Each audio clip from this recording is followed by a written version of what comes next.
Marcos Obando, quien es director de la Escuela Profesional de Sociología de la Universidad Nacional de San Agustín. Muy buenas noches, Marcos. Buenas noches, Mabel. Muchas gracias por la invitación. ¿Cuál de estas dos sensaciones te ha provocado el mensaje, o hay un poquito de ambas? Bueno, conociendo la personalidad del presidente García, pues es obvio que no se muestra demasiado arrepentido, por llamarlo de alguna manera, de los acontecimientos y impone una cierta presencia personal y una cierta manera de presentar el tema como una situación en la cual se reconocen problemas, se reconocen equivocaciones en el proceso, pero que ahora estamos dispuestos a conversar. Quizás la palabra, no sé si empleó la palabra retroceso, pero en todo caso queremos conversar. Y digo ahora porque el tema es, digamos, de larga data, y en esos largos meses en el que se ha ido incubando todo este problema, pues lo que ha primado fundamentalmente es una intención de no escuchar, en este caso, a las comunidades, ¿no? Y bueno, ahora hay que escucharlas. Creo que eso es bueno, finalmente. Bueno, claro, pero da la impresión, al menos para algunos es así, que de no haber habido estos problemas tan grandes que en algún momento se les ha ido de las manos, eso no hubiera ocurrido, ¿no? El escuchar, lo cual es un muy mal mensaje y ejemplo para otro tipo de conflictos, ¿no?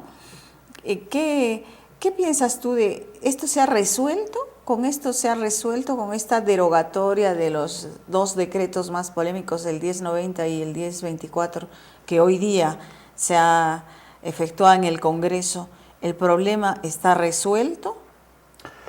Bueno, el problema es lo muy puntual, en la medida de que esos eran los reclamos y las reivindicaciones muy concretas de las comunidades. En ese sentido muy puntual, podríamos decir que ha encontrado algún cauce de solución. Pero creo que en realidad el tema grande, el tema complicado, es cómo integramos a segmentos y partes del país que han estado tradicionalmente al margen de las decisiones, al margen de la generación de riqueza, al margen del desarrollo en general. ¿Cómo integramos a esos sectores y les damos, reconociendo su diversidad, les damos posibilidades de vida digna, ¿no? Ese es un proceso que está por empezar.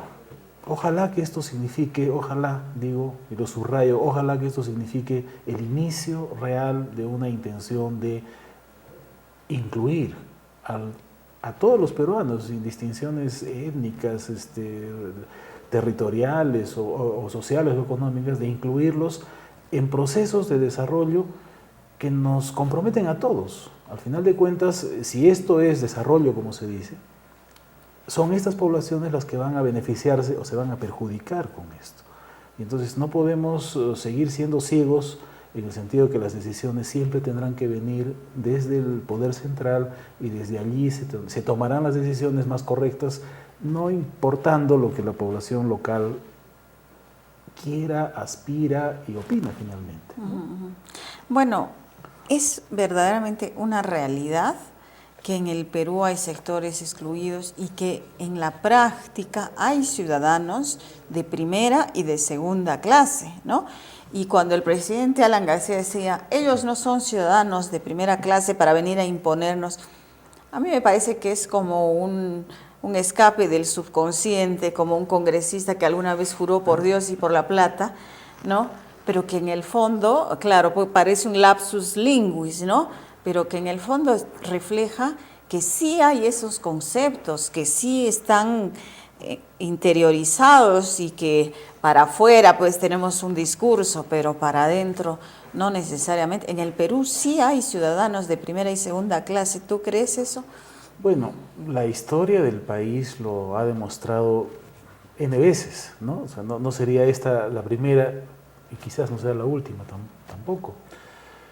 Realmente existen diferencias y existen tantas diferencias que estamos hablando pues de sectores en pobreza o sectores en pobreza extrema Y quizás el término pobreza sería, digamos, conveniente aclararlo un poco, porque generalmente a lo que alude, lo que el sentido común y cotidiano ve en el tema es el tema dinero. El tema, soy pobre porque no tengo dinero. Pero en este caso es algo mucho más profundo que eso, ¿no? Es decir, poblaciones excluidas, porque no solamente no es que manejen cantidades de dinero, sino que están al margen de las decisiones, están al margen de los servicios, están al margen de las posibilidades de alcanzar un desarrollo humano razonable, ¿no?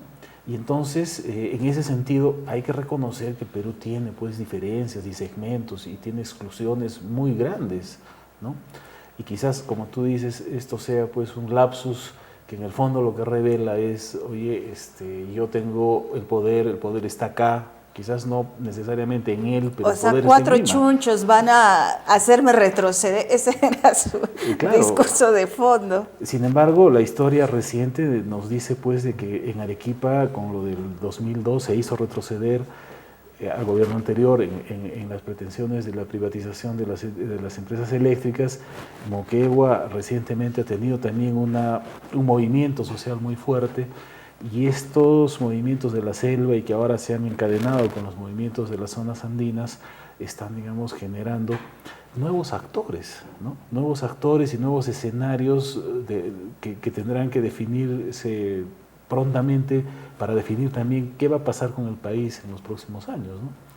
Ahora, más allá de este conflicto puntual respecto a estos decretos y respecto a esta zona geográfica del país, ¿cuál tendría que ser el papel del Estado en una democracia como la que se supone vivimos? Porque en este caso concreto, a los nativos se les ha dicho, ustedes no son los únicos que tienen derechos sobre estos territorios. Ustedes como peruanos tienen estas obligaciones, no pueden bloquear la carretera, no pueden hacer esto, lo otro, no pueden perjudicarnos, no pueden oponerse. Pero, y ellos se preguntarán, bueno, esos son mis deberes y mis derechos, o sea, solamente les estamos exigiendo, pero si el Estado no ha llegado hasta allá, no les ha dado los servicios mínimos, educación, posibilidades de desarrollo, etcétera, etcétera, ¿cómo se puede solamente exigir que se comporten como ciudadanos cuando el Estado no les ha dado, no la ha cubierto sus derechos también como ciudadanos? Y eso estaría pasando en muchas zonas del país. Claro. Lo que pasa es que en realidad tenemos una deuda social muy grande. Hay una deuda social con diferentes sectores, obviamente con los más excluidos y los más apartados y los más pobres, esa deuda es mucho más grande.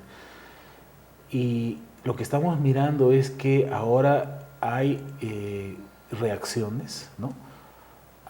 Podríamos decir que son reacciones quizás no muy orientadas ideológicamente, que no tienen liderazgos muy claros, pero quizás lo que rescatable es que en el fondo estas poblaciones están diciendo, acá estamos, y necesitamos que nuestra opinión, que nuestras expectativas estén colocadas ahí.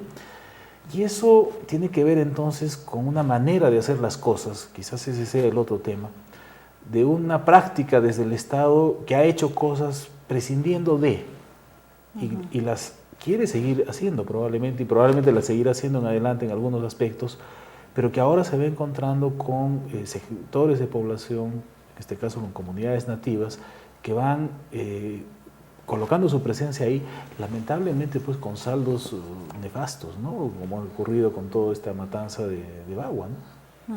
Pero que están ahí. Claro.